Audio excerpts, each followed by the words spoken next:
Thanks, Professor, for introduction, and thanks the committee for invitation.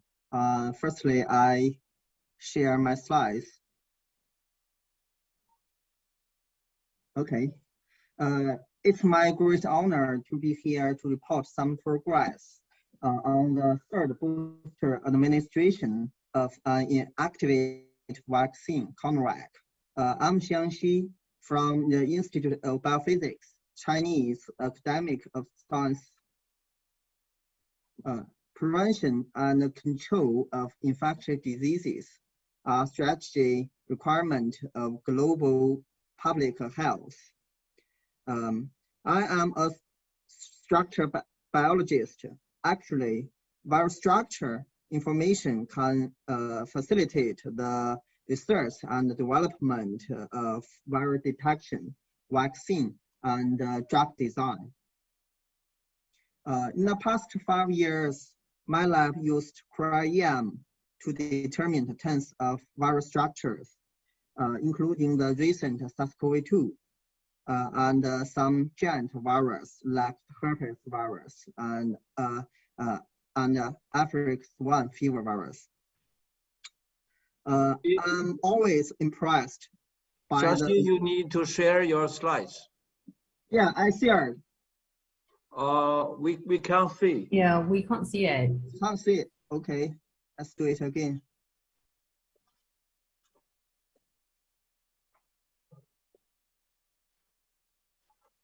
Yes. Yes. Okay. Yeah. Okay. Maybe you put it on the. Yeah. Enlarge it. Okay. Thank you. Okay. I'm always impressed by the amazing beauty of the viral structures. Let's see the very beautiful structure of viral structures. They look very beautiful and like artwork. As we know, many viral surface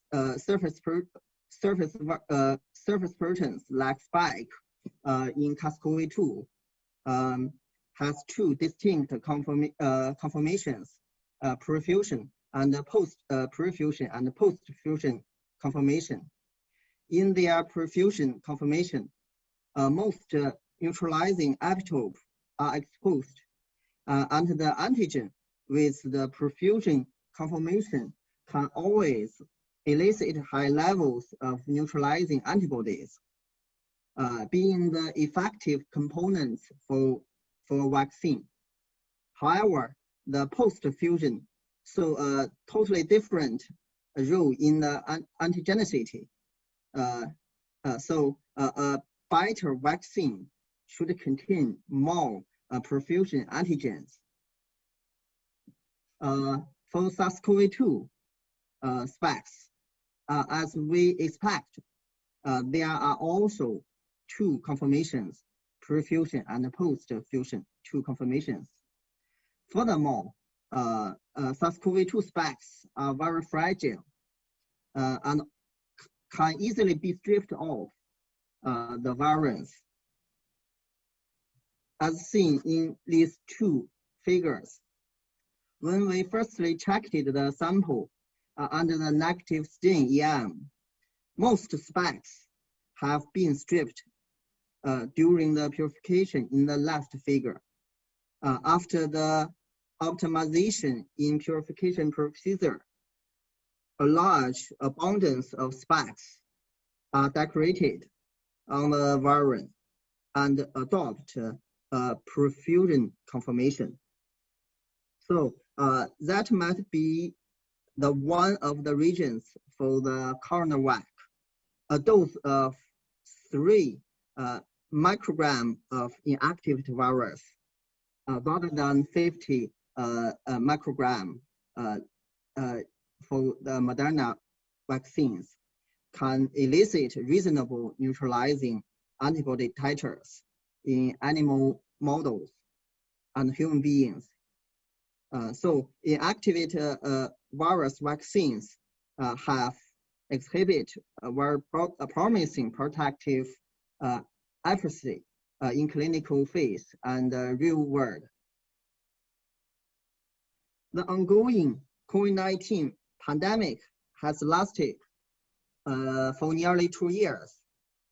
Several types of COVID-19 vaccines have been deployed at a large scale, but progress in halting this pandemic seems very slow due to possible reasons. One is that the emergence of variants of concern, VOC, such as the alpha, beta, gamma, and delta, and lambda. These VOCs appear to be highly transmissible and more resistant to neutralizing antibodies. Because these VOCs contain multiple mutations in their spike. Some of residues are the key epitopes located within the epitopes of some neutralizing antibodies. The other reason is that the neutralizing antibodies wane over the time, either after vaccination or the natural infection. Approximately 80 to 90% of antibody titers waned 6 months after the second vaccination, even including the mRNA vaccination. So a plausible approach to solving this problem is the administration of a third dose of the vaccine, somewhere between 6 and 12 months after the second dose of vaccination, for enhancing and prolonging the protection. Serologic analysis of plasma samples from early convalescence, people received 2 or 3 doses of inactivated vaccines. So a third dose boost of inactivated vaccines lead to the enhanced neutralizing breadth to the SARS-CoV-2 variant. That means a third dose immunization not only boosts higher neutralizing titers, but also more resistant to VOCs compared to 2-dose vaccination. Similar to mRNA vaccination, over 80% of neutralizing titers decreased 6 months after the second vaccination, while the third dose administration of SINOVAC boosted these titers by 20-fold at 2 weeks post-vaccination. Notably, neutralizing antibody titer was maintained at around 60 at 6 months post the third dose booster. This high titer is comparable to the high level of neutralizing titer elicited by the 2-dose administration. To unveil the underlying mechanism, we then systematically analyze the SARS-CoV-2 specific B-cell epitopes from the early convalescence, 2-dose or 3-dose vaccines.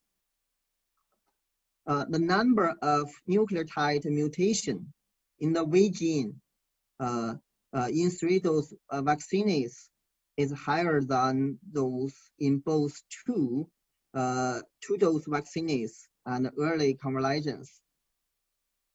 This indicates ongoing somatic hypermutation of antibody genes and mutation for antibody binding affinity. In line with this, antibody isolated from 3-dose vaccines, so higher binding and neutralizing activities, as well neutralizing breadth to most VOCs.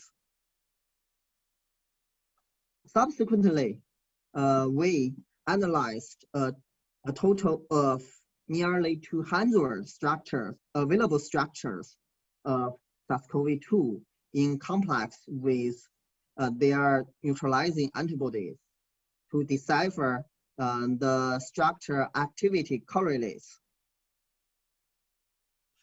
Viewing ultra potent VOC resistant and broad spectrum antigenic patch. Overall, RBD targeting neutralizing antibodies can be divided into 6 classes, and NTD targeting antibodies are classified into the 4 types according to their binding size. The first 3 types of antibodies target the RBM receptor binding motif, involving extensive interactions with residues such as K417, E484, L452, and residue and N501, and so on. And so significant decrease and even complete loss of activity against VOCs. But the last 3 types of antibodies recognize relative conserved epitopes and show a broad neutralizing activity against most VOCs, and even against pan virus.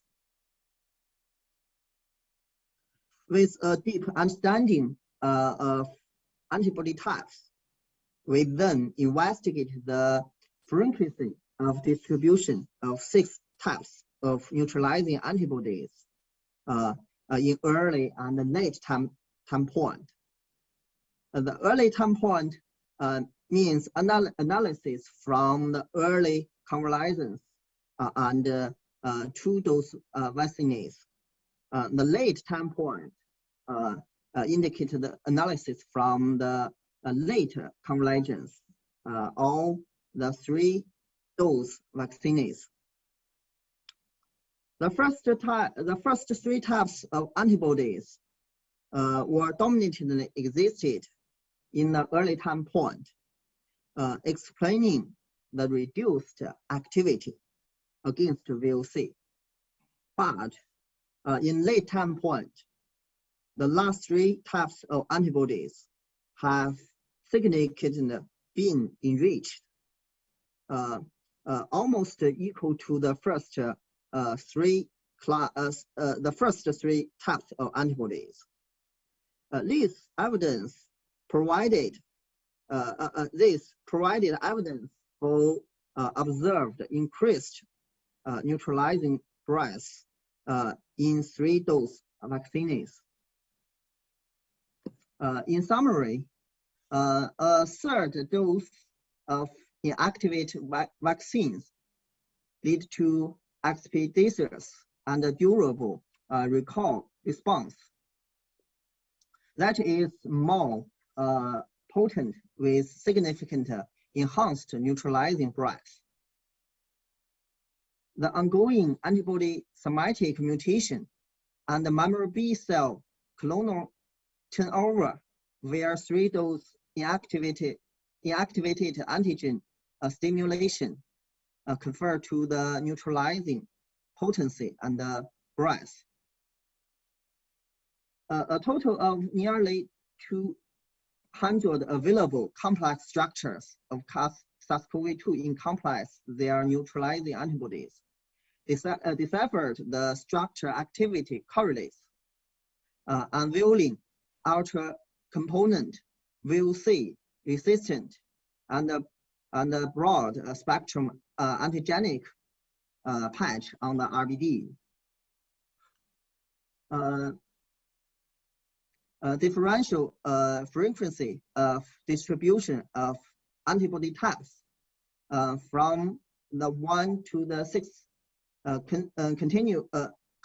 contributed to the observed enhanced neutralizing breadth of the plasma in the late convalescent and